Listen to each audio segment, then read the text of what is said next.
Hello everyone, आप सभी का बहुत बहुत स्वागत है और थैंक यू सो मच इतना सारा प्यार देने के लिए।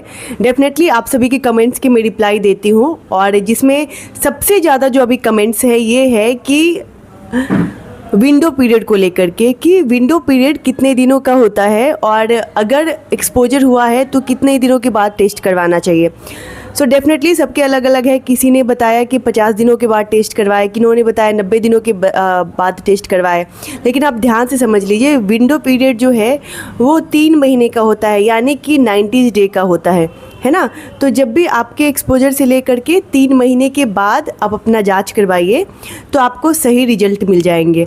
एलाइजा में तुरंत कंफर्म हो जाता है, लेकिन एलाइजा जो है वो सभी जगह जांच नहीं होता। एलाइजा से जहाँ पे ब्लड टेस्ट होती है ना, सॉरी ब्लड नहीं, ब्लड डोनेशन होती है, वहीं पे एलाइजा टेस्ट होता है। बाकी सभी जगह नॉर्मल टेस्ट होती है, लेकिन जो आप गवर्नमेंट में करवाएंगे वो परफेक्ट टेस्ट होता है। सो आपको शक करने की ज़रूरत नहीं है, आप ICTC सेंटर में टेस्ट करवाइए। और अगर एक बार आपने टेस्ट करवाए हैं तो उसके 3 महीने के बाद, यानी कि 90 दिनों के बाद दोबारा आप ज़रूर एक बार टेस्ट करवाएं, ठीक है।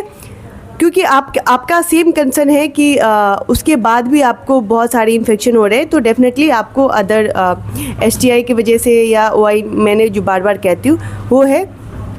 दूसरा, फिर भी जो क्वेश्चन आ रहे हैं कि किसी ने मैरिज के लिए प्रपोज किया है, यानी कि पॉजिटिव है तो कैसे मैरिज करेंगे, कहाँ करेंगे।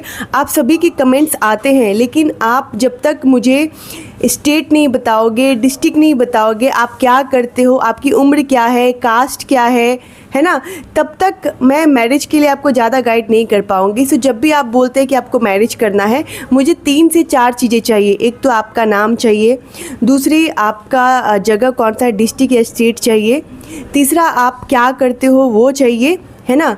आप नाम नहीं भी दोगे तो कोई प्रॉब्लम नहीं, आप नाम हाइड करके रखिए। और चौथा, आपकी कास्ट क्या है, तो मैं आपको गाइड करूँगी उस स्टेट के लिए, है ना। मैं उस टीम के साथ कोऑर्डिनेट करूँगी कि आपको हम ये सारी चीज़ें प्रोवाइड कर सके।